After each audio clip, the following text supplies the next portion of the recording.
Think about how most people train today. Chest day, back day, arm day, one muscle group per session, hit it once a week, then wait 7 days before training it again. Sounds fine, right? Except there's a problem. Muscles don't grow from being hit once and forgotten. They grow when they're stimulated consistently.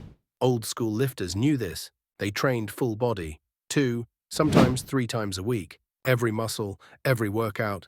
Let's do the math. Modern bro split, chest once a week. That's 52 chest workouts a year.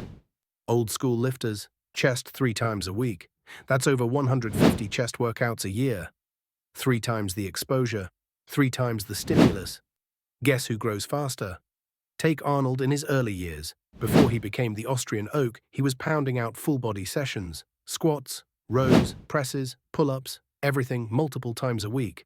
That frequency is what gave him his base. Here's the science. Research today confirms it. Muscle protein synthesis, the process that builds muscle, lasts about 48 hours after training. So if you only hit a muscle once a week, you're missing multiple opportunities to grow. Old school lifters didn't know the science, but they knew the results, and they trained accordingly. Now let's talk volume. Old school programs weren't marathon sessions with 30 different exercises, but they weren't low effort either. They picked 6 to 8 big lifts, and they went hard, multiple sets, heavy weight, consistent progression. Think of Reg Park's 5x5 routine: squat, bench, row, 5 sets of 5 reps each. Simple, heavy, effective.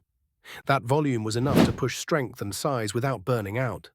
Compare that to today's typical lifter. Endless accessory work, so much fatigue, but not enough consistency to actually overload the muscles week after week. Here's the takeaway. Frequency and volume matter more than variety. You don't need 20 different biceps exercises. You need to train biceps often enough and hard enough. Old school lifters lived by that rule. Full body sessions, 2 to 3 times a week, progressive overload on the basics. That's how they built dense, lasting muscle. So why don't most lifters today do this? Because the fitness industry sells optimal splits. They sell novelty. They sell confusion. But what actually works? Training muscles often, with enough volume to force growth. Now imagine applying this today. Instead of chest once a week, you hit it 3 times. Instead of arms only on Friday, you're curling Monday, Wednesday, and Saturday. You double or triple your yearly stimulus. Your body wouldn't have a choice but to grow. That's the secret. Old school lifters weren't smarter, they were just consistent, and their frequency was their advantage.